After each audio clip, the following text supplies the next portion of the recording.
Assalamualaikum warahmatullahi wabarakatuh.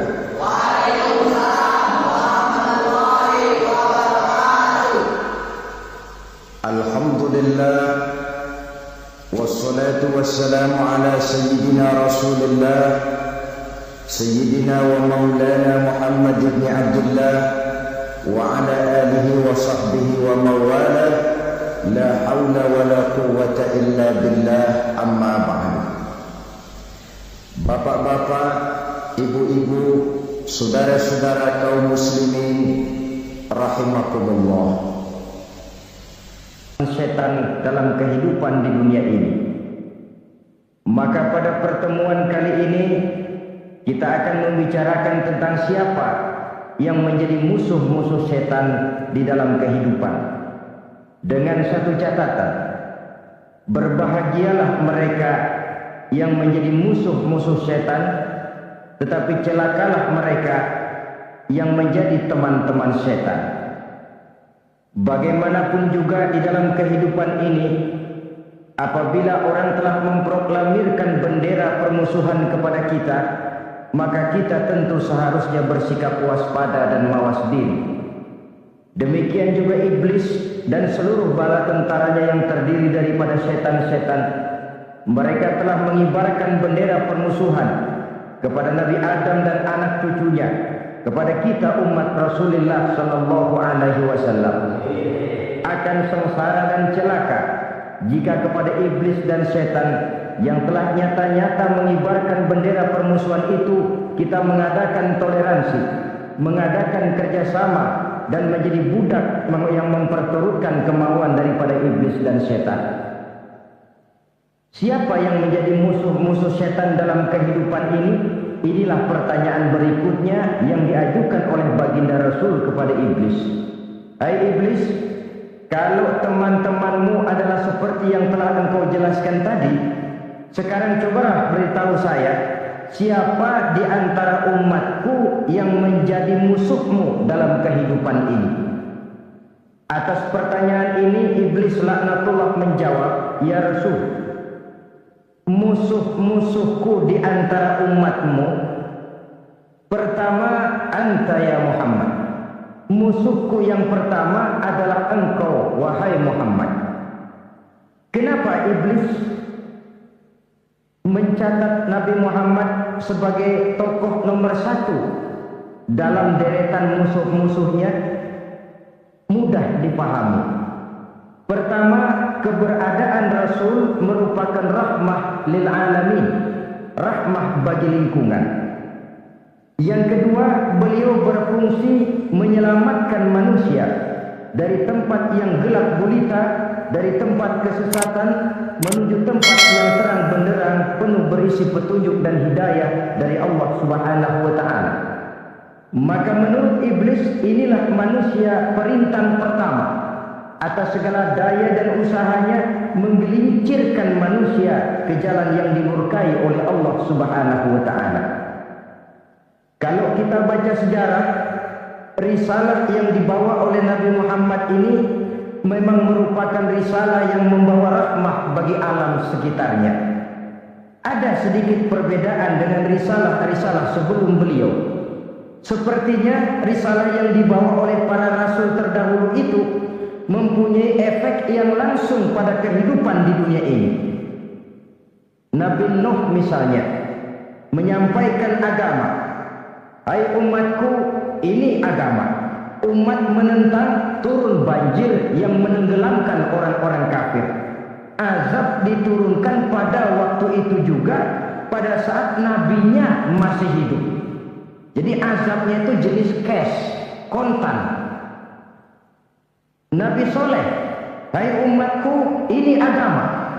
Mereka menolak, turun gempa bumi yang amat hebat menggulung orang-orang kufur. Nabi Musa, hai umatku, ini agama. Mereka menolak. Sebagian ditenggelamkan di Lautan Merah, sementara sebagian lain dikutuk menjadi monyet-monyet yang hina, seperti diceritakan dalam Al-Quranul Karim. Lain dengan Rasulullah Sallallahu Alaihi Wasallam. Bagaimanapun kurang ajarnya umat yang dihadapi oleh beliau, bagaimanapun menentangnya jamaah yang dihadapi oleh beliau, azab tidak turun sepanjang beliau masih hidup. Ini merupakan jaminan dari Allah, wa ma kana Allahu liyu'azzibahum wa anta fihim. Allah sama sekali tidak akan menurunkan azab selama engkau wahai Muhammad masih hidup di tengah-tengah umatmu. Jadi keberadaan Nabi Muhammad merupakan jaminan keselamatan bagi umatnya. Selama beliau masih hidup, azab tidak turun bagaimanapun kurang ajarnya umat. Di sini sedikit bedanya dengan nabi-nabi terdahulu. Juga perbedaan dalam pola dakwah. Nabi Nuh ketika dakwahnya ditolak oleh umat, keluar doanya meminta umatnya ditenggelamkan. Tetapi Nabi kita ketika dilontari batu oleh umat, malah beliau mendoakan umatnya agar memperoleh hidayah. Oleh sikap yang semacam ini, wajar lalu iblis menganggap Nabi Muhammad sebagai musuh ranking pertama. Yang kedua, siapa musuhmu di antara umatku? Yang kedua kata iblis, musuhku Muhammad imamun adil, pemimpin yang adil. Itu yang akan menjadi musuhku di dunia ini. Putus asa iblis menghadapi pemimpin yang adil. Tipu dayanya tidak terkena. Segala tingkah polanya tidak diperturutkan. Imam yang adil, pemimpin yang adil merupakan musuh daripada iblis laknatullah alaih. Apa sebabnya? Karena pemimpin yang adil mempunyai dampak dalam kehidupan di dunia ini. Melindungi orang banyak, menenteramkan orang banyak. Makin aman, tentram, tenang situasi dan kondisi, makin mudah orang melaksanakan ibadah. Makin tekun orang melaksanakan ibadah, makin dekat dia dengan Allah. Makin dekat manusia dengan Allah, makin jauh dia dari iblis. Sebab dua hal ini selalu kontradiktif. Jika kita jauh dari Allah, tentu dekat dengan iblis. Jika kita jauh dari iblis, harus dekat tentu dengan Allah, dan begitu selanjutnya. Dalam kaitannya dengan kehidupan kita sekarang, saudara-saudara, inilah pentingnya membangun manusia pembangunan. Semua tugas-tugas besar, semua pekerjaan-pekerjaan yang baik harus berangkat dari niat yang baik, berangkat dari hati yang bersih. Siapapun adanya kita, apapun profesi kita. Yang jadi kiai, marilah berangkat dari niat yang bersih. Yang jadi mubaligh, marilah berangkat dari niat yang bersih.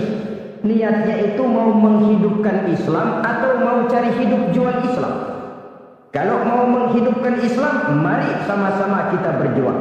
Tapi kalau mau cari hidup untuk dengan menjual Islam, minggir saja daripada nanti bikin malu. Yang mengurus masjid, mari berangkat dari niat yang bersih. Ngurus masjid itu niatnya mau menghidupkan masjid atau mau cari hidup di dalam masjid. Kalau mau menghidupkan masjid, mari. Tapi kalau mau mencari hidup di dalam masjid, tolong minggir saja daripada nanti bikin aib. Yang jadi orang alim, mari berangkat dari niat yang bersih. Jangan memperjualbelikan fatwa yang halal dikatakan haram, yang haram jadi samar-samar, nanti membingungkan umat. Berangkat dari niat yang bersih, membangun manusia pembangunan. Ini barangkali istilah yang lebih kena. Saudara-saudara kaum muslimin rahimakumullah, setiap kita pada hakikatnya punya bakat. Secara fitrah yang kita bawa, bakat apapun kita ini punya. Saudara punya bakat jadi pemimpin, saudara pun punya bakat jadi pengkhianat. Saudara punya bakat jadi orang soleh, saudara juga punya bakat jadi orang salah. Saudara punya bakat jadi orang besar, saudara pun punya bakat jadi orang hina. Seluruh bakat ada di dalam diri kita. Tinggal nanti pertumbuhannya mana yang lebih subur. Saudara punya sifat berani, saudara pun punya sifat takut. Seberani-beraninya orang mesti ada sifat takutnya. Nanti mana yang tumbuh lebih subur? Kalau takutnya tumbuh lebih subur, dia akan jadi orang penakut. Kalau beraninya yang tumbuh lebih subur, dipupuk oleh lingkungan, dia akan tumbuh jadi orang pemberani. Oleh karena itu, agama merupakan lingkungan yang subur untuk menumbuhkan benih-benih yang baik yang kita bawa bersamaan dengan lahirnya kita ke alam dunia ini. Setiap kita, saya, saudara, punya bakat jadi pemimpin, punya bakat jadi pengkhianat, punya bakat jadi pengabdi, punya bakat jadi koruptor, punya bakat jadi pemelihara, punya bakat jadi perusak. Tinggal nanti lingkungan pendidikan yang menumbuhkan mana yang tumbuh lebih subur. Kalau lingkungan saudara lingkungan maling, maka sifat pengkhianat akan tumbuh lebih subur. Kalau nanti saudara jadi pemimpin, insya Allah korupsi. Lingkungan yang menumbuhkan sifat mengabdi, sifat berbuat tanpa pamrih, dikalahkan oleh sifat pengkhianat dan korupsi itu yang dibentuk oleh lingkungan, pendidikan, pengalaman dan sebagainya. Oleh karena itu, secara dini agama menanamkan, menyuburkan fitrah-fitrah yang baik yang kita bawa bersamaan dengan hadirnya kita dalam kehidupan ini. Sebab itu seorang penyair bernama Syauqi mengatakan dalam sebaik syairnya, waladatka ummuka ya ibna adam bakian wan nasu haulaka yadhakuna surura. Hai manusia, pada saat kamu dilahirkan kamu menangis dan orang lain di sekelilingmu ketawa. Kakek senyum dapat cucu baru, paman gembira dapat keponakan baru, sementara kita yang lahir menangis. Betul apa benar? Apa ada saudara yang begitu dilahirkan terus nyengir? Saya kira kabur dukunnya. Setiap kamu hai manusia lahir dalam keadaan menangis, orang sekelilingmu tertawa. Karena itu katakan kepada mereka yang senyum di sekelilingmu, hai manusia, pada saat saya dilahirkan saya menangis dan kamu semua tertawa. Baik manusia. Tapi nanti pada suatu saat harus terjadi kebalikannya. Kalau dikala saya lahir saya menangis dan kau semua senyum, nantilah manusia. Kalau satu saat saya meninggalkan alam dunia ini, saya akan berangkat dengan senyum dan kalian semua akan berurai air mata. Kalau perlu dari Sabang sampai Merauke kibar bendera setengah tiang. Kalau perlu, jangan terbalik, kita mati melotot orang malah gembira. Karena hidup selalu membawa sifat-sifat yang merusak. Inilah orang kedua yang menjadi musuhnya iblis dan beruntung menjadi musuh iblis. Siapa? Imamun adil, pemimpin yang adil. Saudara-saudara kaum muslimin rahimakumullah. Yang ketiga musuh iblis, ghaniyun mutawaddi, orang kaya yang rendah hati, orang kaya yang tidak sombong. Kaya apa saja, baik kaya oleh karena ilmu, orang yang kaya karena ilmu disebut orang alim. Baik kaya karena materi, orang kaya karena materi dinamakan hartawan. Baik kaya karena kedudukan, orang yang kaya karena kedudukan dinamakan pejabat. Kesombongan pertama yang terjadi dalam sejarah. Ketika ditanya kenapa kau tidak mau sujud iblis? Saya kan dibudak duluan. Yang wajar saja hidup ini. Sombong harta pun begitu. Kaum muslimin rahimakumullah. Orang kaya yang rendah hati dimusuhi oleh iblis, tapi dicintai Allah, dicintai Rasul, dicintai malaikat. Caranya bagaimana? Kembali kepada satu kesadaran bahwa pada saat terlahir ke alam dunia ini tidak ada yang pernah kita bawa. Kalau sekarang kita punya rumah, punya kebun, punya kendaraan, punya pabrik, punya segala macam benda, apa itu? Titipan. Pada suatu saat akan diambil kembali oleh yang menitipnya. Kalau titipan itu pandai kita jaga, pandai kita syukuri, titipan akan makin banyak. Sama juga kita dalam kehidupan. Kalau orang bisa kita percaya, saya mau pergi ke luar negeri, rumah saya titip kepada tetangga. Saya pulang dari luar negeri, isi rumah tetap tidak berkurang, malah dibersihi, malah disapu, dihilangkan kotorannya. Tentu bukan main syukur saya, girang saya. akan bertambah kepercayaan saya untuk menitipkan apa saja. Ini makna la in syakartum la azidannakum wa la in kafartum inna azabi lasyadid. Kalau kamu pandai bersyukur, aku tambah nikmat. Tapi kalau kamu ingkar, azabku teramat pedih. Artinya apa? Nikmat bisa berubah menjadi azab kalau kita tidak pandai mensyukurinya. Ma'asyiral muslimin rahimakumullah. Orang yang kaya ilmu lalu rendah hati, tidak selalu ingin menonjolkan diri. Ini kadang-kadang yang tanggung ini yang bikin berabe. Alim bener enggak, geblek bener juga enggak. Yang sedikit-sedikit mau nonjolin diri. Kalau enggak jadi imam enggak mau ke masjid, enggak jadi imam enggak mau ke musola. Pokoknya kalau enggak jadi imam marahan sama musola. Macam mana? Saudara-saudara kaum muslimin, rendah hati. Tidak selalu ingin menonjolkan, sebab orang yang selalu ingin menonjolkan dirinya biasanya orang yang kekurangan kepercayaan kepada kemampuan dirinya sendiri. Dia selalu ingin dinomor-satukan. Dia selalu ingin ditempatkan pada ranking teratas. Dia tidak percaya diri. Orang yang percaya diri dapat bersikap wajar dalam kehidupan. Begitu juga kaya karena harta, dengan menyadari bahwa harta bagaimanapun banyaknya titipan dari Allah.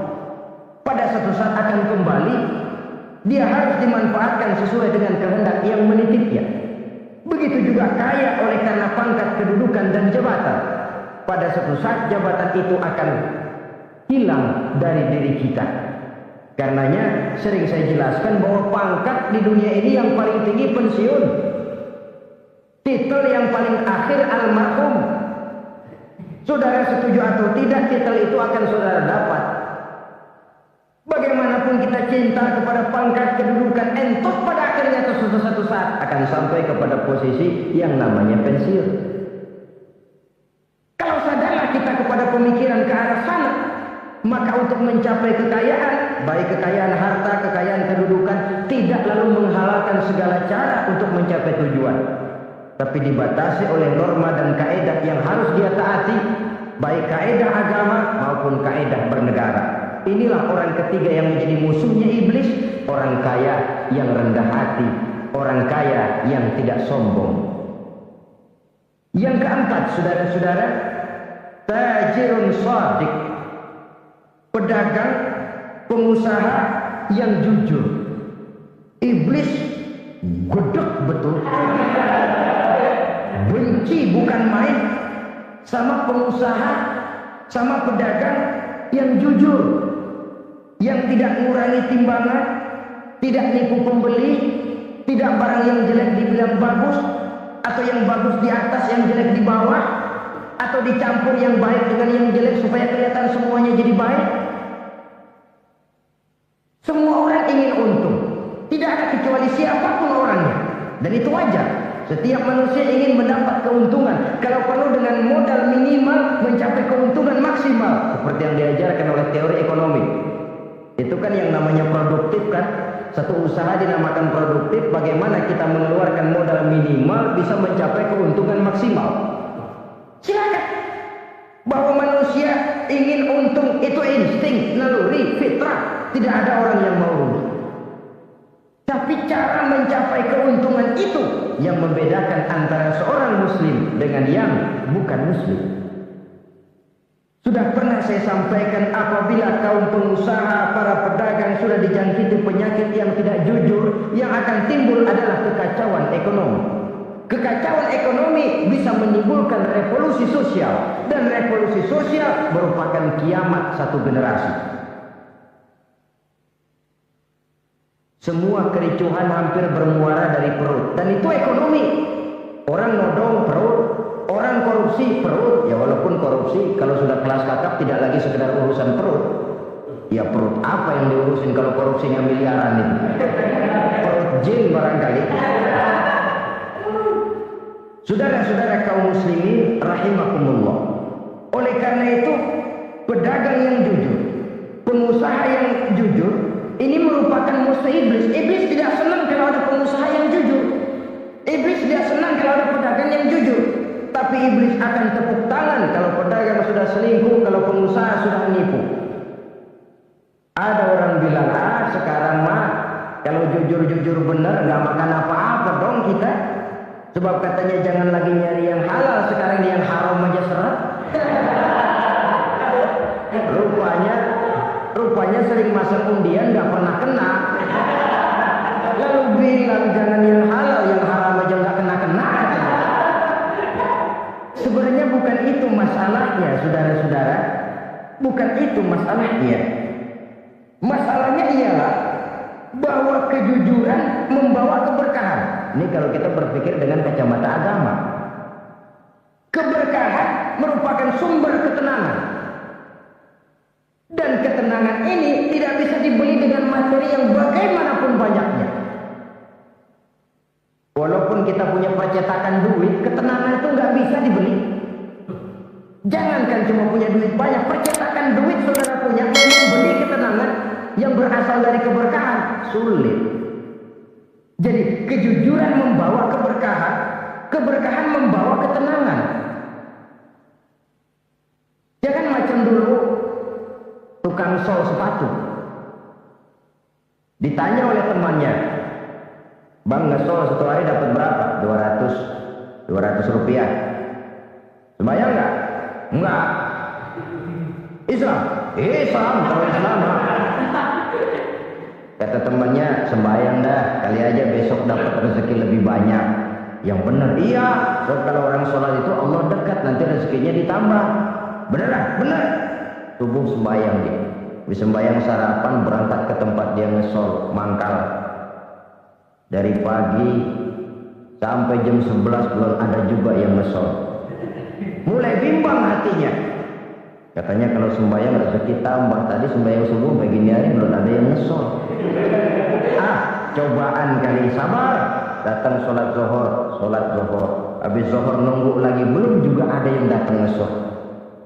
Udah mau pulang hampir maghrib baru datang seseorang dan ini sendal jepit.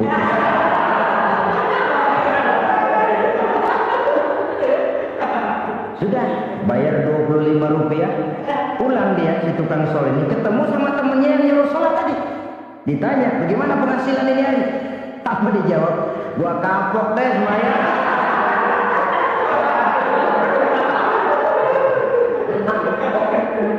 Kemarin nggak sembahyang dapat 200, sekarang begitu sembahyang jigo.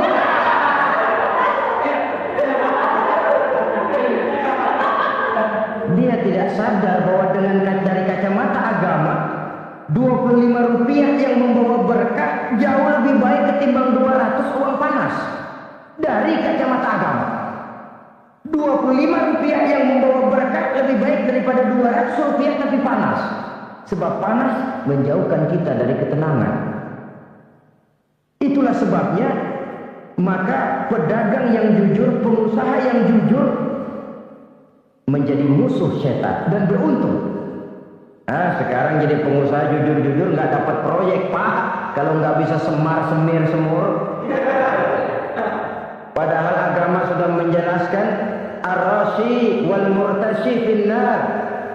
Orang yang nyogok dan orang yang disogok dua-duanya neraka. Kenapa? Join termasuk ta'awanu 'alal ismi wal 'udwan. Bertolong-tolongan dalam berbuat dosa dan kesalahan. Kalau hadiah, lain hadiah. Kalau sedekah, lain sedekah. Tapi yang namanya semir, suap, ar-rasu wal murtashi finnar. Saudara-saudara kaum muslimin rahimakumullah. Jadi pedagang yang jujur, pengusaha yang jujur merupakan salah satu roda perekonomian. Kegoncangan ekonomi akan menimbulkan dampak sosial yang sangat luas dan kompleks. Yang pada giliran puncaknya, dampak paling negatifnya, dia sanggup menggerakkan terjadinya revolusi sosial. Bukankah sebagian besar gerak hidup manusia dimotivasi oleh keinginan untuk mempertahankan kelangsungan hidup? Dan kelangsungan hidup artinya mulut. Mulut itu artinya perut dan itu artinya makan. Setelah itu mungkin baru pangan, baru sandang, baru dia berpikir pakaian dan sebagainya.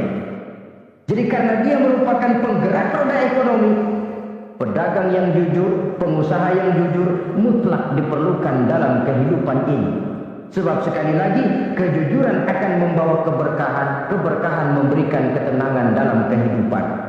Oleh karenanya kita umat Islam biarin duit kita banyak asal berkah. Itu tentu idealnya. Ketimbang dikit tidak berkah, lebih baik ia banyak ia berkah. Dan keberkahan itu datang lewat kejujuran. Kejujuran ini sudah dicontohkan oleh Rasul pada saat beliau berniaga ke negeri Syam. Percaya kepada sesuatu yang saya mengerti, sesuatu yang boleh dipelajari sejak TK sampai perguruan tinggi, sejak anak-anak sampai kakek nenek. Saya bukan percaya kepada sesuatu yang saya tidak mengerti tapi yang harus saya percaya. Saya justru percaya kepada sesuatu yang memang saya mengerti. Saudara-saudara, demikianlah bahwa Tuhan dalam Islam adalah Tuhan yang terbuka, rasional, boleh dipelajari sejak kakek-kakek sampai anak-anak, sejak TK sampai kepada perguruan tinggi. Lalu yang kedua, masih menurut kata dia, saya adalah pengagum Amerika, dia bilang. Sebagai penegak hak-hak asasi manusia, sebagai pahlawan demokrasi yang pagi-pagi sudah mencanangkan di dalam dia punya Declaration of Independence bahwa semua manusia dilahirkan sama, all men are created equal. Saya kagum dengan itu. Sampai pada satu saat, menurut cerita dia, saya berada di New York, saya mau masuk sebuah restoran, saya tertegun ketika saya akan masuk. Di pintu restoran itu tertulis white only. White only. Hanya melayani kulit putih. Artinya sing kulite ireng minggir. Saya gelo, saya nelongso. Bahasa Inggrisnya. Katanya all men are created equal. Semua manusia dilahirkan sama. Lah ini kok tegel-tegele. Kok sampai hati bikin tulisan hanya melayani kulit putih. Sampai saya melihat dalam Islam betapa si kulit putih dan si kulit hitam duduk saling berdampingan. Masjid menjadi simbol semangat kebersamaan mereka. Siapapun masuk masjid, buka sepatu. Di sana mereka menghadap ke arah yang sama, menyembah Allah Tuhan yang sama, mengikuti cara Rasul yang sama, melakukan gerak yang sama, membaca bacaan yang sama, dengan bahasa yang sama. Persaudaraan seperti inilah yang lama saya dambakan. Ini kenapa saya memilih Islam. Saudara-saudara kaum muslimin, saya ingin menggunakan cerita ini sebagai pengantar bahwa salah satu misi Islam memang membebaskan manusia dari ras diskriminasi. Nabi menyatakan, "Innallaha la yanzuru ila suwarikum wa amwalikum, walakin yanzuru ila qulubikum wa a'malikum." Sungguh Allah tidak melihat tampangmu, Allah tidak melihat potonganmu, Allah juga tidak melihat hartamu. Yang Allah lihat adalah hati dan amal perbuatanmu. Islam membebaskan manusia dari ras diskriminasi. Dari manapun orang datang, apapun warna kulitnya, dari suku apapun ia dilahirkan, akidah mengikatnya dalam satu persaudaraan yang mesra, persaudaraan Islam. Nilai manusia dengan demikian bergantung kepada ketakwaannya. Takwa, seperti kita tahu, adalah bahasa Quran yang sudah menjadi bahasa kita. Sedemikian sering kalimat ini dipakai, sampai-sampai ia mengalami pergeseran dari arti yang sebenarnya. Takwa, sejauh yang kita baca dari peninggalan para ulama kita, mempunyai konotasi imtithalul awamir wajtinabun nawahi. Melaksanakan seluruh yang diperintah Allah dan meninggalkan semua yang dilarangnya. Apa perbedaan prinsipnya? Kalau melaksanakan perintah itu sesuai dengan kemampuan, tapi menjauhi larangan itu mutlak. Enak kalau ada ayat jauhilah larangan Allah semampu kamu, enak. Yang semampu kita itu melaksanakan perintah, tapi kalau sudah meninggalkan larangan mutlak, jauhi, tinggalkan. Disitulah nilai ketakwaan seseorang. Ini kan enggak, karena takwa digunakan oleh semua orang, akhirnya artinya bergeser. Semua ngomong takwa. Pejabat kalau dilantik bertakwa, sampai membleh bertakwa. Setelah pelantikan mata takwa ngalor dia ngidul. Harus dikembalikan kepada pengertian asalnya. Takwa itu adalah komitmen seseorang kepada perintah Allah dan komitmen meninggalkan yang dilarangnya sesuai dengan kemampuan. Di situ nilai manusia dalam pandangan Allah. Yang tadi Nabi katakan, Allah nggak lihat potongan kita, Allah nggak lihat harta kita. Yang Allah lihat adalah hati dan amal perbuatan, dan itulah takwa itu. Maha benar Allah dengan firman-Nya yang menyatakan, inna akramakum indallahi atqakum. Yang paling mulia di antara kamu dalam pandangan Allah adalah orang yang paling bertakwa kepadanya. Sering sekali sekarang ini kalimat agama digunakan untuk maksud yang tidak sama dengan maksud agama. Ya contoh kalimat takwa ini. Atau misalnya kita baca iklan, telah berpulang ke rahmatullah dengan tenang. Kalau dengan tenangnya sih boleh dah, mana ada orang mati kerojotan. Nah, tapi ke rahmatullah. Rahmatullah itu kan artinya kasih sayang Allah. Kasih sayang Allah itu kan surga. Kalau bajingan mati, enggak ke rahmatullah pulangnya.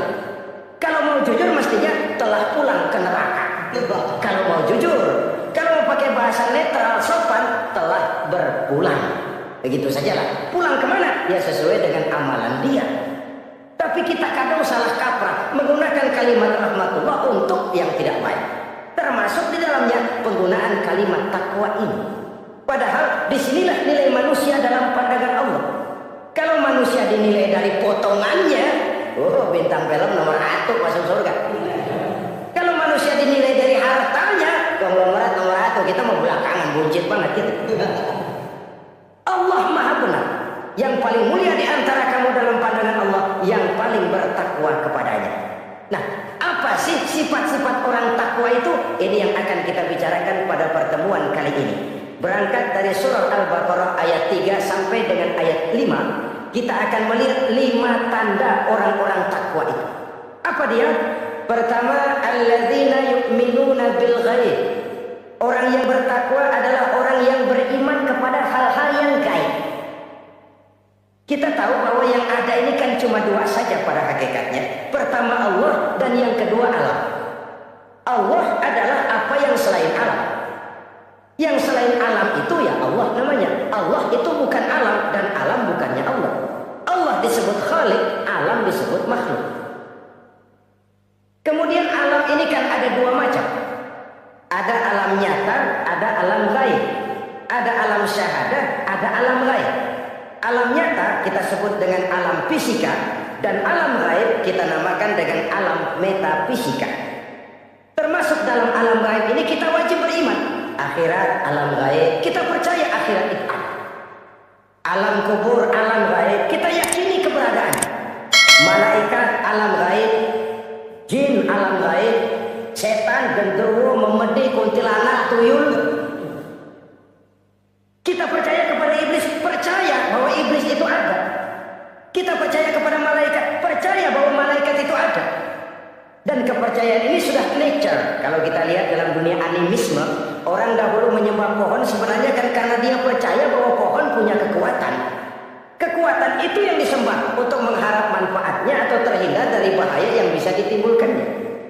Orang menyembah api karena percaya di balik api itu ada kekuatan. Orang menyembah lautan begitu, orang menyembah gunung begitu. Nah, Islam mengarahkan ini kepada hal-hal yang lebih konkret. Percaya kepada alam gaib, bahwa di balik alam nyata ini ada alam yang tidak nyata. Apakah itu namanya akhirat, alam barzakh, malaikat, jin, itu semua termasuk di dalam alam yang gaib. Orang yang bertakwa, alladzina yu'minuna bil ghaib. Dia percaya kepada yang gaib-gaib itu. Percaya tentang adatnya. Bukan percaya kepada iblis lalu ngikutin si iblis, bukan. Kita percaya yang namanya iblis itu ada. Setan itu ada, jin itu ada, malaikat itu ada, alam kubur itu ada. Sebagai makhluk yang diciptakan oleh Allah dan Allah sebagai Khalik. Baik alam syahadat, baik alam gaib, penciptanya tetap Allah Subhanahu wa ta'ala. Allah menciptakan siang, Allah ciptakan malam, Allah ciptakan yang baik, Allah ciptakan yang tidak baik. Apa perlunya? ada manfaatnya untuk keseimbangan dalam alam ini. Manusia kan diberikan kebebasan bahwa segala sesuatu sudah ditentukan Allah memang, tapi kan tidak diberitahukan ke kita. Alam naj'al lahu 'ainaini wa lisana wa syafatain. Bukankah kami berikan kamu dua mata, dua telinga, lidah? Bukankah kami berikan kamu kemampuan untuk berpikir? Kami berikan, tunjukkan dua jalan yang baik, yang tidak baik. Kira-kira, manusia, ini jalan kebaikan, akhirnya akan sampai ke surga. Ini jalan kejahatan, akhirnya akan sampai ke neraka. Silakan kamu memilih. Agar kamu tidak salah pilih, kami berikan otak. Kami turunkan Rasul, kami turunkan wahyu, kami turunkan agama. Kalau sudah semikian komplitnya, masih salah pilih juga, emang dasar rezeki bonyok. Dikasih otak, diturunkan Nabi dan Rasul, diturunkan wahyu, ditunjukkan jalan kebenaran. Malahan kata Imam Mustafa Al-Maradi, Allah memberikan petunjuk kepada kita itu bertahap. Pertama diberikan yang namanya hidayatul ilham, insting. Insting ini tingkatan dasar yang sangat diperlukan oleh manusia. Kita bisa lapar, kita bisa sedih, kita bisa gembira, kita bisa nangis, kita bisa ketawa. Nggak ada yang ngajarin. Belum pernah saya lihat ada kursus ketawa, belum pernah. Belum pernah ada akademi pertangisan, nggak ada. Itu insting yang kita bawa sejak lahir. Dan anehnya ketawa tiap orang nggak sama, nangis tiap orang nggak sama. Itu insting. Bayangin kalau gitu itu nggak ada. Kita nggak bisa sedih, nggak bisa gembira, kita nggak bisa ketawa, nggak bisa nangis. Polos hidup ini, kayak boneka. Nggak ada insting. Nah, ini juga diberikan kepada binatang. Binatang kan cuma instingnya insting rendah. Binatang marah bisa marah. Tapi perasaan mulia binatang nggak punya. Kepengen dipuji, kan kagak ada binatang. Dia cuma punya perasaan-perasaan rendah. Marah, yang tahu kebo kita sodok, marah dia. Perasaan rendah, lapar, binatang punya. Kenyang, binatang punya. Tapi perasaan tinggi, binatang nggak punya. Kepengen hidup lebih baik, nggak ada. Kepengen hidup terhormat, nggak ada. Senang kalau dipuji, nggak ada. Coba dah kebo kita puji habis-habisan, diam aja biar. Waduh, lu bukan main bo hebat bener. Ya tetap aja kebo. Atau kita caci maki, nggak bakal dia marah. Ini perasaan tinggi, ingin lebih baik, ingin lebih terhormat, senang kalau dipuji, marah kalau dicaci. Itu perasaan tinggi yang hanya diberikan kepada manusia. Manusia dipuji, senang, dicaci, marah. Orang kita puji walaupun, wah kamu hebat bener. Walaupun dia bilang, kamu bisa aja, tapi kupingnya tetap aja mekar. Senang kalau dipuji. Insting yang rendah diberikan juga kepada binatang, tapi bukan insting yang tinggi. Ini petunjuk pertama. Dengan itu kita punya perasaan dasar untuk mengagumi, untuk sedih, untuk gembira dan sebagainya. Setelah insting kita diberikan panca indera yang kerjanya juga nggak sama. Penciuman dengan pendengaran dengan penglihatan kan nggak sama. Yang enak buat kuping belum tentu enak buat hidung. Orang buang angin kalau ditinjau dari segi bunyi enak buat kuping, tapi hidung kan kelabakan. Kerjanya nggak sama. Panca indera ini penting sebagai kesiapan untuk melayani insting. Persiapan melayani insting. Cukupkah? Tidak. Binatang juga diberikan panca indera. Bahkan kadang-kadang panca indera binatang lebih tajam daripada panca indera manusia. Nah, lalu diberikan yang ketiga. Ini yang membedakan manusia dari binatang. Apa? Hidayah berupa akal, pikiran. Dengan ini, coba kita lihat. Manusia bikin rumah, burung bikin rumah. Tapi bandingkan, rumah burung dari tahun atu, ya gitu-gitu aja. Tapi rumah manusia, Masya Allah, modelnya macam-macam. Ada yang kita dari jauh gak ngerti nih, celengan apa rumah orang ini, bundar begini. Binatang bikin rumah, manusia bikin rumah. Binatang bikin rumah dengan insting, manusia bikin rumah dengan otak. Hasilnya berbeda. Manusia tidak punya sayap, tapi dengan otaknya dia bisa terbang lebih tinggi dari burung. Manusia tidak bernapas dengan insan, tapi dengan otaknya dia bisa nyelam lebih dalam daripada ikan. Ini kelebihan manusia dari binatang, diberikan otak.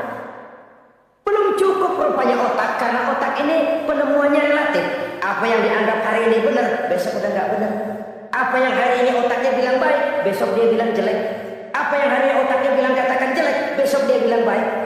Yang relatif tidak bisa dijadikan pegangan. Maka Allah lalu memberikan yang keempat, hidayatul din namanya, petunjuk berupa agama. Diberikan insting, diberikan panca indera, diberikan otak, lalu diberikan agama. Turun para rasul yang 25 itu yang merupakan mata rantai yang berkaitan, tidak terpisah. Misi samawi, semuanya sama, bersumber dari Allah yang satu itu. Setelah agama datang, masih ada yang lebih penting. Apa? Hidayah yang disebut taufik, persesuaian kehendak antara kita dengan Allah. Kalau taufik tidak datang, kalau taufik tidak dapat, Kan'an saja anak Nabi Nuh kufur, anak Nabi tidak dapat taufik namanya. Agama turun, bapaknya Nabi, bapaknya Nabi. Azar, ayahnya Nabi Allah Ibrahim, tidak mendapat taufik. Lalu Abu Jahal, Abu Lahab, pamannya Nabi, tidak mendapat taufik. Lalu istrinya Nabi Lut tidak mendapat taufik. Bayangkan ini, anak Nabi, paman Nabi, bapak Nabi, istri Nabi. Taufik inilah yang hak prerogatif Allah. Insting semua dikasih, panca indera semua dikasih, otak semua dikasih, agama kepada semua diturunkan. Tapi taufik ini hak prerogatif Allah. Lah kita ini bersyukur, ponakan Nabi aja bukan dapat taufik. Tidak sekedar mendengar Islam, mendengar agama, tapi mengikuti agama itu sendiri. Inilah institusi-institusi yang diberikan Allah kepada kita. Jadi kalau sudah begini lengkap, manusia, nih aku kasih, tempuh jalan ini, masih salah juga, dasar sableng. Pantas kalau Allah mengadili, pantas kalau Allah memberikan sanksi. Kenapa? Rasul udah turun, otak dikasih, panca indera dikasih, peringatan dikasih, masih salah juga. Pantas dong kalau diadili. Kecuali kalau Allah nggak nurunin apa-apa. Dokter selalu sono. Mau guling, mau kupat, terserah deh. Kalau begitu, lalu ada pengadilan, nggak adil. Ini institusinya lengkap kok. Pantas kalau Allah mengadakan pengadilan di akhirat. Pantas kalau Allah meminta kita pertanggungan jawab. Komplit begini rupa. Nah, termasuk di dalamnya kita percaya kepada yang gaib ini. Bahwa ada yang tidak nyata di balik yang nyata ini. Ada yang kita percaya kebaikannya, ada yang kita percaya sekedar percaya saja. Kayak setan, iblis, kita percaya adanya, tapi kan nggak wajib ikuti.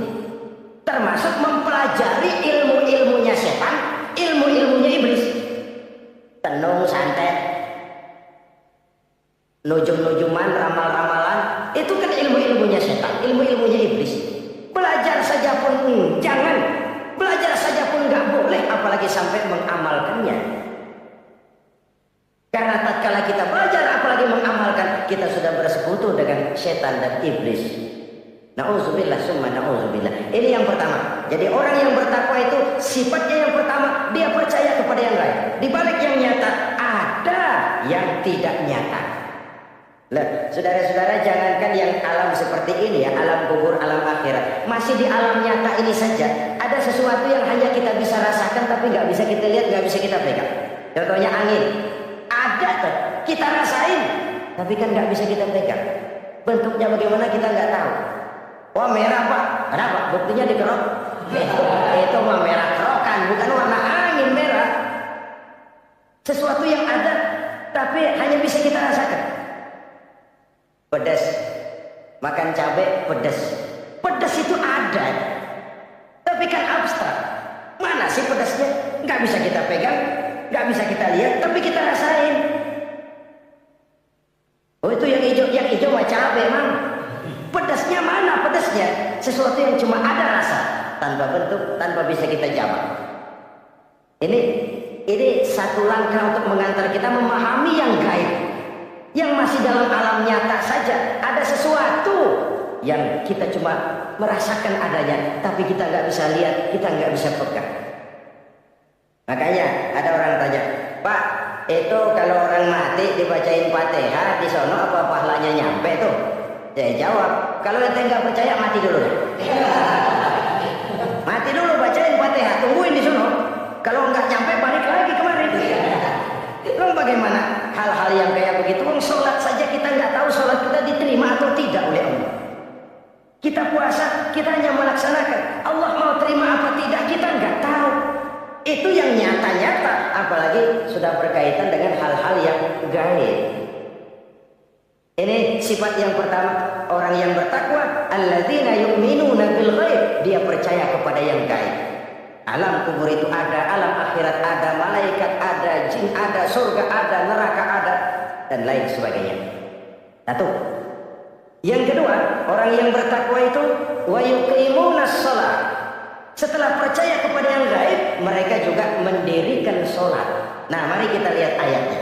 Selalu yang berkaitan dengan sholat itu kalimatnya yuqimunas shalah, mendirikan sholat, bukan mengerjakan. Gak ada ayat i'malis sholat, if'alis sholat, kerjakan sholat, gak ada. Selalu aqimis sholat, dirikan sholat. Kenapa? Kata para ulama, kalimat mendirikan ini mengandung makna istimrar, mengandung arti kontinuitas, ada kelanjutan. Mendirikan sholat artinya mengerjakan sholat dengan betul, selesai sholat, ajaran sholat diterjemahkan dalam kehidupan. Itu artinya mendirikan sholat. Nah, kalau dilihat dari sisi ini, banyak di antara kita yang sudah mengerjakan sholat, tapi belum mendirikan sholat. Sebab mendirikan istimrar, ada kesinambungan. Selesai sholat, ajaran sholat diterjemahkan di tengah-tengah kehidupan bermasyarakat. Sehingga sholatnya punya refleksi, sholatnya punya bias dalam membentuk kepribadian dirinya. Ini kadang-kadang rancun. Yang sembahyang dia, yang nyolong dia. Yang baca Quran dia, yang fitnah orang dia. Yang sedekah dia, yang nyolong dia juga. Ansip bingung bagaimana putusinnya. Kalau mendirikan sholat mengandung arti kesinambungan, selesai sholat, ajaran sholat diterjemahkan dalam kehidupan. Apa? Banyak tentunya. Misalnya sholat melahirkan sikap rendah hati, melahirkan keikhlasan, melahirkan sifat jujur, melahirkan sifat disiplin, dan lain sebagainya. Dan itu diterjemahkan dalam kehidupan. Kita lihat, ini anggota badan kita yang paling terhormat kan kepala. Kalau bercanda sama teman, dipegang tangan, kita masih senyum. Dipegang kaki, kita masih senyum. Tapi kalau pala dikeplakin, jengkel bukan main. Kenapa? Al-Mukarram itu adanya di sini. Otak, di kepala. Tapi kepala yang kita hormati ini, ketika sujud dengan di hadapan Allah, sama rendahnya dengan telapak kaki kita. Allahu Akbar. Yang besar cuma Allah. Manusia, kepala sama rendah dengan telapak kaki. Kesadaran ini membias, selesai sholat, kembali ke masyarakat, sombongnya hilang. Apalagi ikhlas. Sholat itu kan lillahi ta'ala. Orang mau puji apa tidak, enggak soal. Orang mau bilang ini, mau bilang itu, soal lain. Yang penting ini saya kerjakan lillahi ta'ala, karena Allah saja, bukan karena yang lain. Disiplin. Sehari semalam 5 kali kita lapor kepada Sang Maha Komandan. Bagaimana tidak akan tercegah dari perbuatan yang keji dan munkar? Seorang prajurit saja, kalau sehari semalam 5 kali dia lapor kepada komandannya, saya yakin dia tidak akan sempat melaporkan yang tidak baik. Pantas kalau Al-Quran memberikan jaminan, sholat mampu mencegah manusia dari perbuatan yang keji dan munkar. Masih ada yang tanya, Pak, katanya sembahyang mencegah orang berbuat jahat. Iya, teman saya kok sembahyang nyolong ayam. Bagus, sembahyang nyolong ayam. Coba nggak sembahyang, nyolong motor. Gedean lagi yang dicolong. Dan sebenarnya itu bukan jawaban, itu cuma logika saja. Yang benar adalah sholatnya belum berfungsi. Dia baru mengerjakan sholat, belum mendirikan sholat. Inilah yang kalau kita jujur mau bicara, inilah problem kita sekarang. Mengislamkan orang Islam. Bagaimana dari mengerjakan sholat kita menjadi mendirikan sholat. Agar sholat itu membuahkan hasil berupa pembentukan kepribadian di tengah-tengah kehidupan sosial kemasyarakat. Kalau tidak, dia sekedar terjebak kepada rutinitas. Pergi haji begitu, pulang haji bikin gila. Masuk Ramadan begitu, selesai Ramadan ya tetap begitu. Ibadah tidak memberikan bias dalam pembentukan pribadi. Itulah sebabnya digunakan kalimat yuqimunas shalah, mendirikan sholat yang mengandung arti berkesinambungan. Selesai sholat, jiwa dan semangat, ajaran dan filsafat sholat diterjemahkannya dalam kehidupan sehari-hari. Saudara-saudara kaum muslimin rahimakumullah, sifat yang ketiga dari orang takwa adalah wa mimma razaqnahum yunfiqun. Mereka menginfakkan sebagian dari rizki yang diberikan Allah kepada mereka. Rizki menurut definisi yang diberikan para ulama kita, ar-rizqu bimakna al-ata hissiyan kana aw ma'nawiyan. Rizki adalah pemberian, baik yang abstrak maupun yang konkret. Selama ini kita sering mengartikan rizki hanya dalam bentuk uang, sehingga rizki kita dibatasi oleh pengertian kita sendiri. Padahal tidak cuma uang, ilmu adalah rizki, jabatan dan kedudukan adalah rizki, otoritas dan wibawa juga rizki, anak, istri, suami juga rizki. Ketika ayat ini mengatakan wa mimma razaqnahum yunfiqun, mereka menginfakkan sebagian dari rizki. Yang dimaksud di sini adalah rizki yang konkret dalam bentuk materi, uang, benda dan lain sebagainya. Orang yang bertakwa sadar benar, dari Allah rizki datang, ke jalan Allah rizki dibelanjakan. Semakin kita rajin membelanjakan rizki di jalan Allah, biasanya akan semakin mengalir rizki dari Allah. Semakin bakhil kita, kadang-kadang rezeki juga malas deketin kita. Yang keempat, orang yang bertakwa itu alladzina yu'minuna bima unzila ilaika wa ma unzila min qablik. Mereka beriman, mereka percaya kepada apa yang diturunkan terhadap Muhammad, yaitu Al-Quran, wa ma unzila min qablika, dan apa yang telah diturunkan sebelum kamu, yaitu Taurat, Zabur dan Injil. Orang yang takwa percaya bahwa Allah dahulu telah menurunkan Taurat kepada Musa, Allah telah menurunkan Zabur kepada Nabi Daud, Allah telah menurunkan Injil kepada Nabi Isa. Percaya sekadar percaya, tidak wajib mengamalkan ajarannya. Kita percaya Taurat itu kitabnya Allah, Injil dahulu yang diturunkan kepada Nabi Isa kitab Allah, Zabur kitab Allah. Percaya sekadar percaya, bukan percaya kemudian mengamalkan, bukan. Karena dengan turunnya Al-Quran, maka seluruh kitab-kitab terdahulu sudah tercakup di dalam Al-Quran. Orang yang bertakwa percaya kepada apa yang diturunkan terhadap Nabi Muhammad. Apa itu? Al-Quranul Karim. Bagaimana kepercayaan kita kepada Al-Quran? Bahwa dia kitab suci yang isi dan redaksinya langsung dari Allah, yang kita membacanya beribadah, mengerti atau tidak mengerti artinya. Akan lebih baik setelah bisa membaca, mengerti, kemudian mengamalkannya dalam kehidupan kita. Saudara-saudara, kalau kita adakan konteks ini di mana-mana, modernisasi, globalisasi, kemajuan sering membawa pergeseran nilai. Dulu, ini zaman dulu ya, waktu listrik belum masuk desa, kita rasakan betul. Kalau masuk kampung berasa banyak orang Islam. Padahal rumah pakai lampu templok, lampu tempel, paling banter, patroma. Tapi kita masuk kampung berasa kok banyak orang Islam. Kenapa? Suara Al-Quran kedengaran dari rumah-rumah. Kenapa? Ada anak-anak muda lagi latihan baca barzanji. Kenapa? Ada patayat, santri-santri wanita lagi baca sholawatan. Kenapa? Nenek-nenek lagi ngapalin sifat 20 sembari nyisik. Wujud artinya ada, maka mustahil Allah. Terjadilah modernisasi, listrik masuk desa. Apa yang kita lihat? Rumah pada terang. Terus televisi main gede-gedean. Lalu radio kaset main kenceng-kencengan. Tergeserlah suara Al-Quran. Apalagi sholawatan, apalagi barzanjian. Apa tidak boleh? Ya boleh saja. Apa tidak bagus? Ya bagus saja. Tapi kalau harus menggeser, apalagi menggusur nilai-nilai positif, itu yang kita prihatin. Kan Nabi mengingatkan, la tattabi'anna sunnana man kana qablakum shibran bi shibrin wa zira'an bi zira'in. Kamu akan ikuti tingkah laku orang-orang sebelum kamu. Cuma ikut-ikutannya nggak berasa, sejengkal, lalu sehasta, lalu semeter, lalu 3 meter. Begitu enak kamu ikut-ikutan budaya orang lain, sampai yang kamu ikuti masuk lubang biawak, kamu akan masuk juga ke dalamnya. Inilah kehidupan kita, inilah kehidupan anak-anak kita. Jujur mereka lebih kenal Valentine Day daripada Muharram. Anak-anak kita, anak-anak muslim, kalau kita menghitung Muharram sampai Zulhijjah nggak hafal. Kalau Januari sampai Desember, anak-anak kita bangun tidur hafal. Muharram sampai Zulhijjah, jangan anaknya, bapaknya keder. Kita hanyut oleh budaya-budaya yang, ya bukan saya katakan bukan tidak baik, tapi kalau harus menggeser, apalagi menggusur yang ada kaitannya dengan nilai agama, ini kan ironi.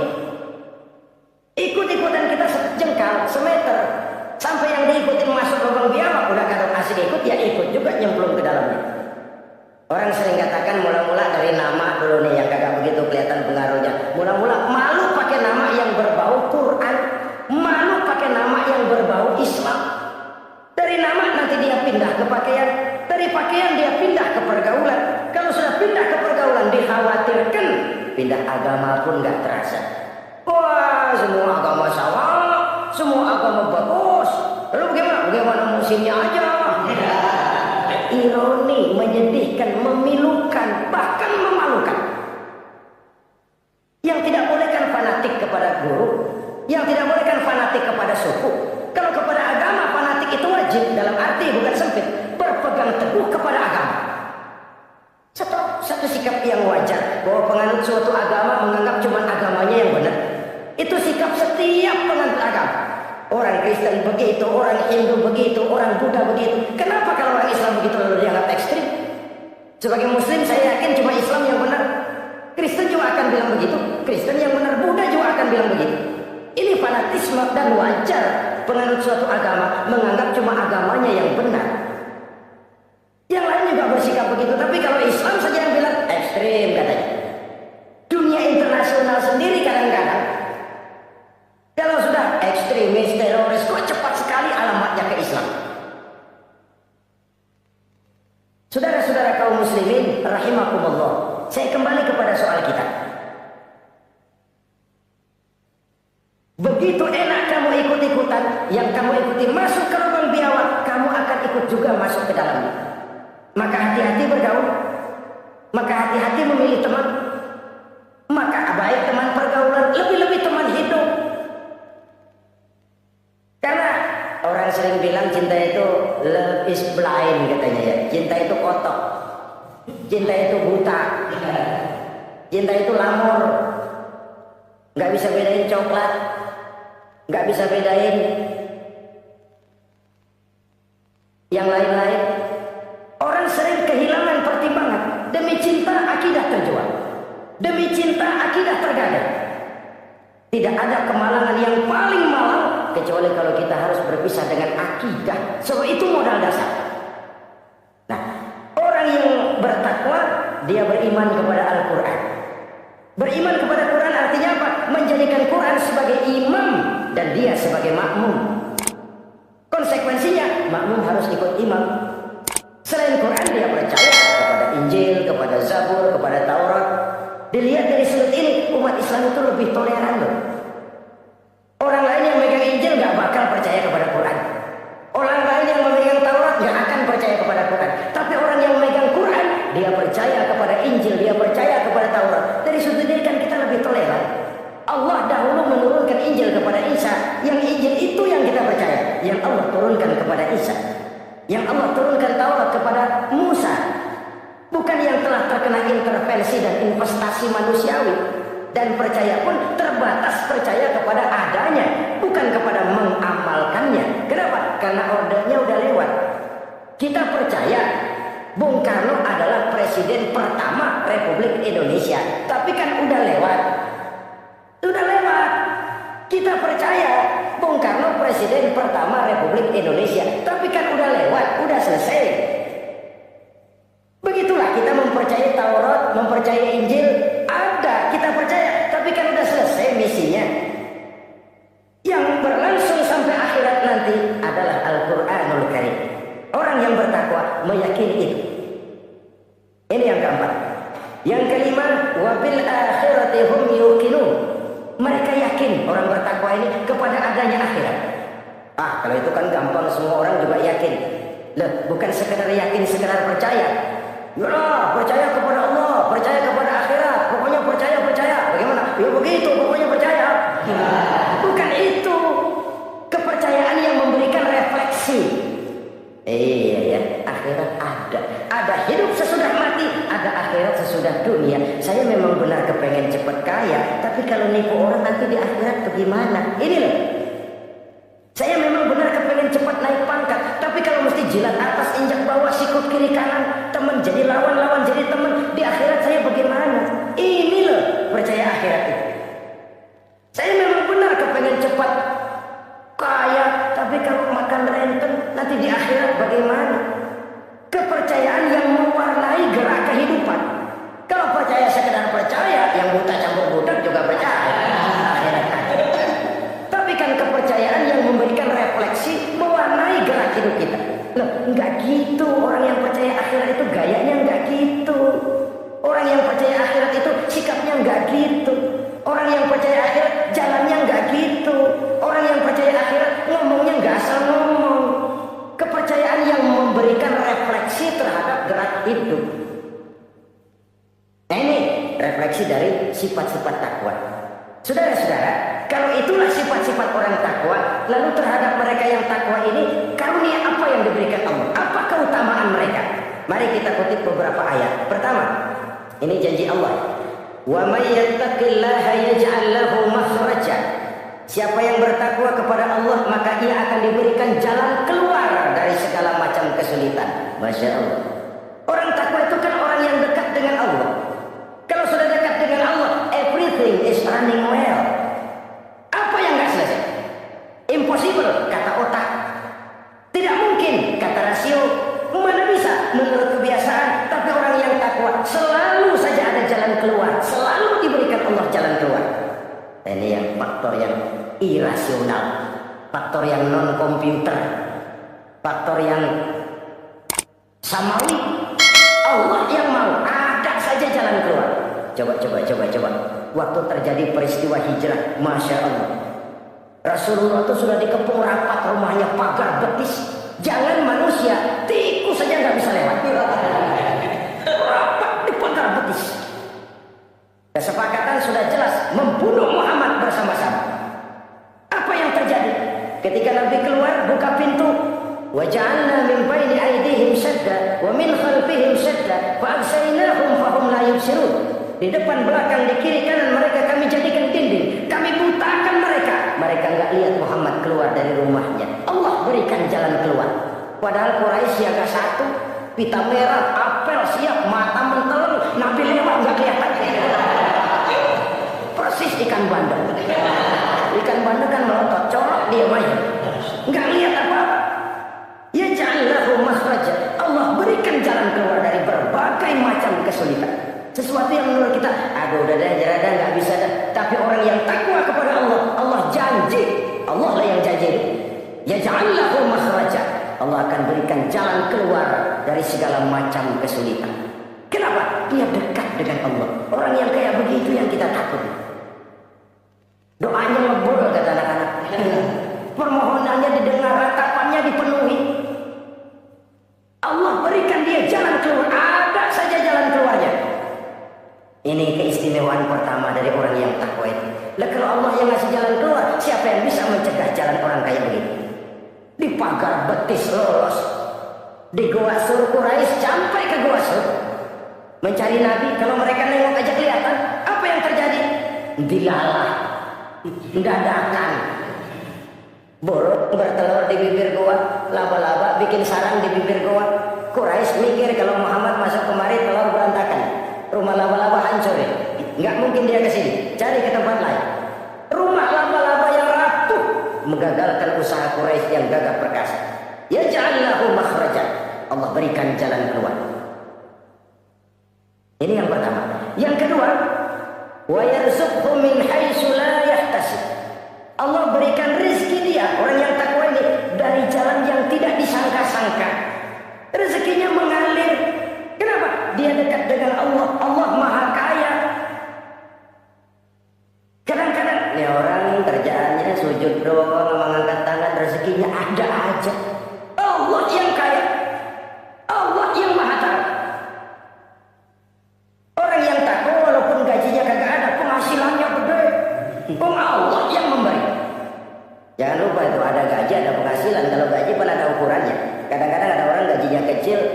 penghasilannya gede.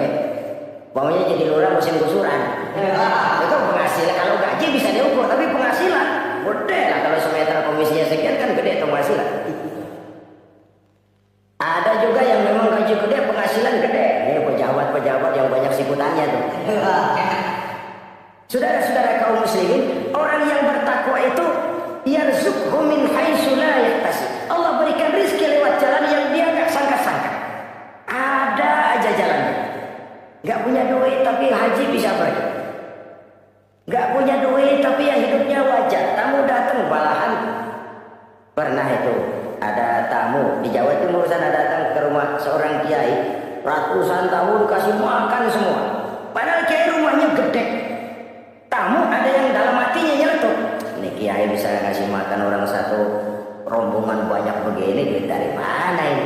Dalam hatinya, disamperin sama kiai, kamu jangan buruk sangka, ini rezeki halal. Bukan cuma rezeki, dia bisa ngerti hati orang. Muka siapa? Allah bukakan apa yang Allah nggak bukakan buat orang lain. Ini karunia, dan itu hanya mungkin dengan takwa. Itu tadi, komitmen kepada perintah Allah, menjauhi larangannya. Muka siapa? Dibukakan pintu oleh Allah. Dia bisa lihat yang orang nggak lihat. Dia bisa tahu yang orang lain nggak tahu. Udah nggak bisa main-main kalau ketemu orang begini. Udah high class ini di sisi Allah. Ini yang kedua, rezekinya ngalir lewat jalan yang nggak sangka-sangka. Yang ketiga, wa may yattaqillaha yaj'al lahu min amrihi yusra. Orang yang bertakwa kepada Allah, Allah jadikan urusannya gampang. Allah mudahkan urusannya. Masya Allah. Kalau Allah yang sudah mudahkan, siapa sih yang bisa bikin sulit? Allah yang gampangin urusan. Orang mana yang bisa bikin sulit? Boleh manusia merencana, mempersulit, memblokir segala macam. Tapi kalau Allah gampangin, jalan urusan. Boleh manusia merancang. Tapi kalau Allah mau, apa yang nggak mungkin? Satu kampung orang mau jatuhin kita, kalau Allah mau angkat, naik. Satu negara orang mau naikin kita, kalau Allah mau turunin, nyusep. Tu'izu man tasya wa tuzillu man tasya. Allah muliakan siapa yang dikehendakinya, Allah rendahkan siapa yang dikehendakinya. Saudara-saudara kaum muslimin rahimakumullah, dimudahkan urusan orang yang takwa. Jadi kalau ingin urusan kita dimudahkan oleh Allah, konsepnya cuma takwa. Kembali kepada komitmen, laksanakan yang diperintah, jauhi yang dilarang. Itu saja. Apalagi keutamaan orang takwa itu, wa may yattaqillaha yukaffir anhu sayyi'atihi wa yu'azzim lahu ajra. Siapa yang bertakwa kepada Allah, dihapuskan segala kesalahannya yang sudah lalu. Masya Allah. Dihapuskan kesalahannya. Bahwa manusia punya salah, ya manusiawi. Tapi ada hadis menyatakan, ikuti perbuatan salahmu dengan kebaikan. Niscaya kebaikan itu akan menghapus kesalahan kamu. Kalau dulu kita makan harta orang dengan zalim, kita nggak sempat minta maaf, orang udah mati. Bagaimana caranya? Perbanyak sedekah. Mudah-mudahan sedekah ini menutupi kesalahan kita yang lalu memakan harta orang dengan cara yang zalim. Ikuti perbuatan salah dengan kebaikan. Niscaya kebaikan itu akan menghapus kesalahan kamu. Nah ini orang yang bertakwa, dihapuskan kesalahannya oleh Allah, direhabilitir, dia lakukan pemutihan. Yang melakukan pemutihan Allah. Kalau dosa sudah dihapuskan, Masya Allah. Coba ada hadis menyatakan, siapa orang baca Bismillahirrahmanirrahim, maka dia bisa lewat di atas air. Beku itu air. Bismillah saja bisa jalan di air. Ini Bismillahnya orang yang bagaimana? Nih. Bismillahnya orang yang bobotnya ringan. Bobotnya ringan, dia bisa jalan di air. Kenapa bobotnya ringan? Dosanya pemutihan. Model kita 16 kali baca Bismillah, lewat di empang kelelep aja. Bobot kita kelewat berat oleh lapisan-lapisan dosa. Makin banyak dosa, makin berat bobot. Lalu bagaimana kita mau mendapat kemudahan dari berbagai urusan? Dosa kita berlipat-lipat. Kata Imam Ghazali, hati itu kayak kaca, bening pada asalnya. Itu kan fitrah. Tiap kali kita berbuat dosa, noda, plek, plek, plek. Tapi orang yang rajin istighfar, orang yang rajin berbuat baik, noda itu dia bersihin tuh, dia lap, rek.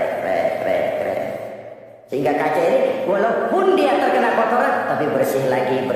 Kenapa? Rajin dielap, rajin istighfar, rajin berbuat baik untuk menutupi kesalahan. Tapi kalau istighfar tidak berbuat baik berat, itu nanti itu kotoran-kotoran di kaca itu berubah jadi tieng. Tahu tieng? Udah susah dihilangin kotorannya, berkarat di atas kaca. Kalau dosa sudah berkarat di hati, susah dihapus, berat untuk taubat, berat untuk melakukan kebajikan, itu sudah kerugian besar buat kita semua. Orang yang baik bukan orang yang tidak pernah salah. Orang yang baik adalah orang yang kalau dia berbuat salah dia sadar, dijadikannya pelajaran untuk tidak diulanginya lagi pada masa yang akan datang. Manusia dalam Islam tidak dilahirkan dengan dosa, tidak. Manusia bertanggung jawab terhadap perbuatannya sendiri-sendiri. Oleh karenanya, apabila kita terjatuh berbuat salah, cepatlah adakan perbaikan. Orang yang bertakwa dihapuskan kesalahannya oleh Allah, dilakukan pemutihan. Ya sama juga televisi lah.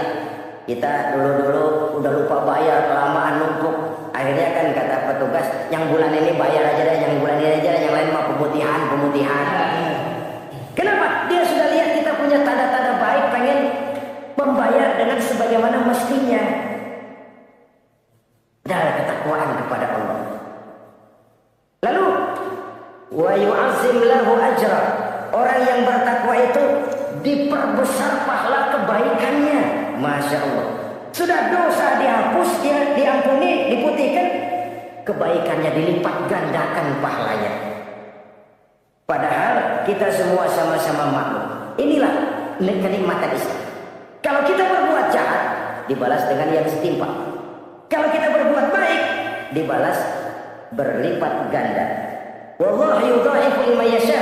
Allah melipat gandakan pahala kebaikan bagi orang yang dikehendakinya. Alangkah pemurahnya Allah. Dosa kebaikan berlipat ganda, dosa kesalahan seimbang dengan kesalahan itu. Karena itu kata para ulama sufi, kalau kamu berbuat jahat, jangan lihat besar kecilnya, tapi lihat kepada siapa kejahatan kamu lakukan.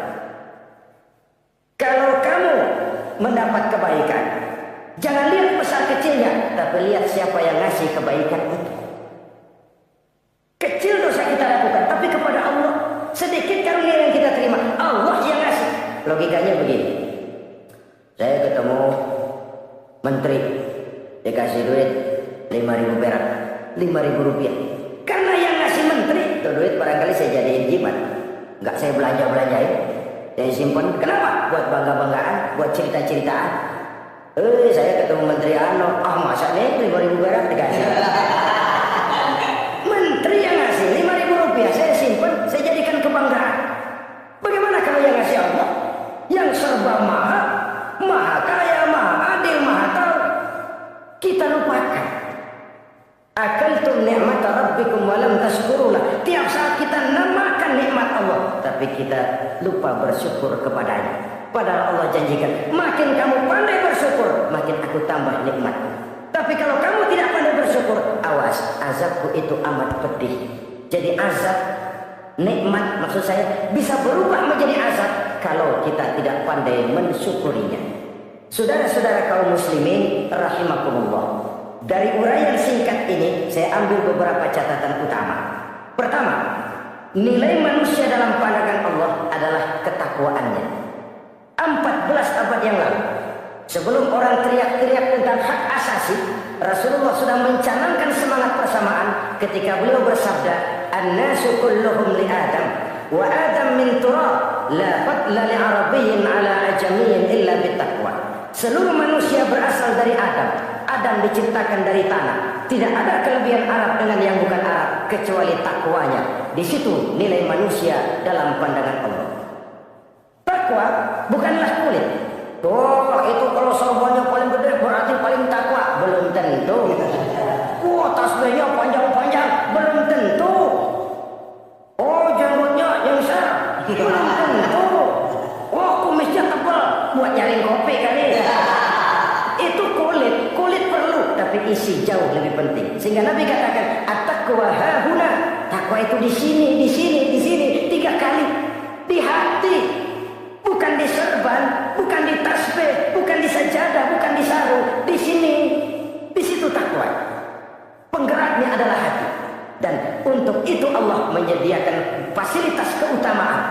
diberikan jalan keluar dari berbagai kesulitan, diberikan rezeki dengan jalan yang tidak disangka-sangka, dihapuskan kesalahannya, dimudahkan usahanya, diperbesar pahala kebajikannya.